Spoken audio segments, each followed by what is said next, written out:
Rain hammered against the cracked window of a studio apartment that felt more like a cage than a home.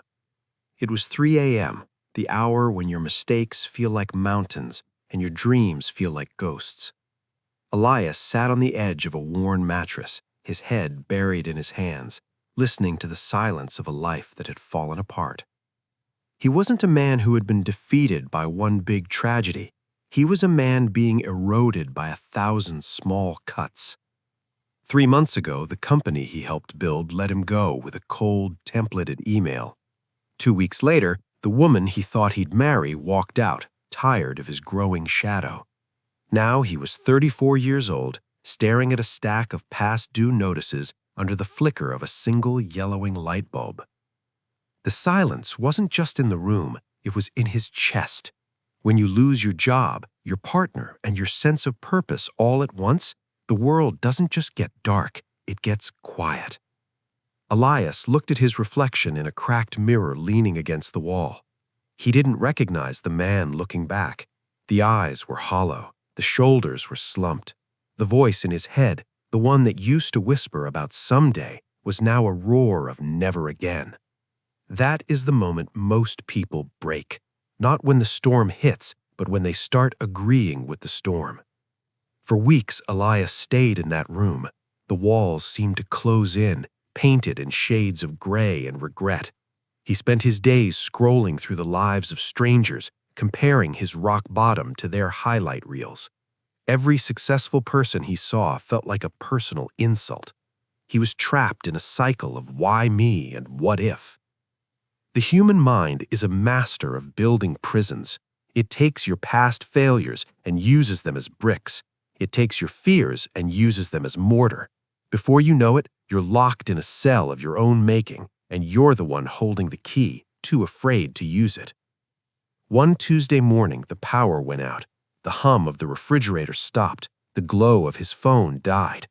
In that absolute stillness, Elias heard a sound he hadn't listened to in years, his own breathing.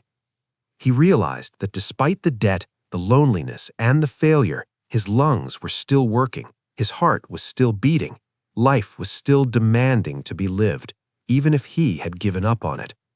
He stood up in the dark. He didn't have a grand plan. He didn't have $1 million idea. He just had a choice. He could stay in the dark, or he could walk toward the window. He pushed the window open. The morning air was cold and sharp, smelling of wet pavement and car exhaust.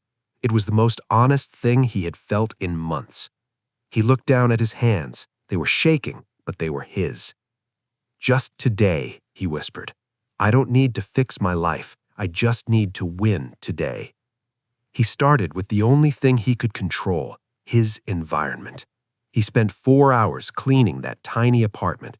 He scrubbed the floors until his knuckles bled. He threw away the reminders of a version of himself that no longer existed. By noon, the room smelled of lemon soap and effort. It wasn't much, but it was a victory. Then came the harder part, cleaning his mind.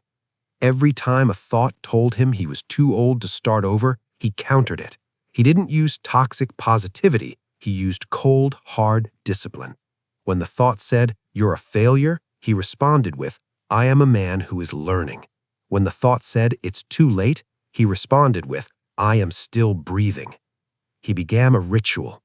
Every morning at 5 a.m., before the sun dared to show its face, Elias was on the pavement. He didn't have fancy running gear. He wore an old sweatshirt and beat-up sneakers. The first mile felt like dying. The second mile felt like a war. His lungs burned, his legs screamed, and that old voice in his head laughed at him. "What are you doing? You're a middle-aged man running to nowhere. Go back to bed." But Elias kept moving. He realized that discipline isn't about doing what you love, it's about doing what you hate as if you love it. He wasn't running from his problems, he was running toward a version of himself that could handle them. Weeks turned into months. The physical transformation was obvious. His jawline sharpened, his posture straightened, but the real change was invisible. The storm outside hadn't stopped. He was still working a grueling job at a warehouse just to pay the rent. He was still eating simple meals alone, but the storm inside had gone quiet. He had mastered the art of the inner fortress. He learned that you cannot control the wind, but you can absolutely control the set of your sails. One evening after a 12-hour shift, Elias sat at a small wooden desk he had found at a garage sale. He opened a notebook. He didn't write about his pain anymore. He wrote about his vision. He started studying. He used the local library to learn skills he had ignored for years. He stayed up late, fueled by cheap coffee and an unbreakable will. While the rest of the city slept, Elias was building a foundation on the ruins of his old life. Growth is quiet. It doesn't come with a parade. It comes in the lonely hours when no one is watching and you choose to keep going anyway. A year later, Elias stood on a balcony overlooking the city. He wasn't in that cramped studio apartment anymore. He was the lead consultant for a firm that valued the very grit he had forged in the dark. But the money and the title weren't the prize. The prize was the look in his eyes when he saw himself in the mirror. He no longer saw a victim of circumstance. He saw a master of thought.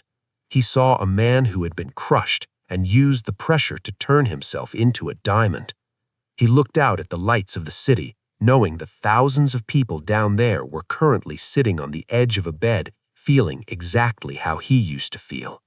He wished he could tell them all, the world will try to break you. It will take your things, your people, and your pride, but it cannot take your will unless you hand it over.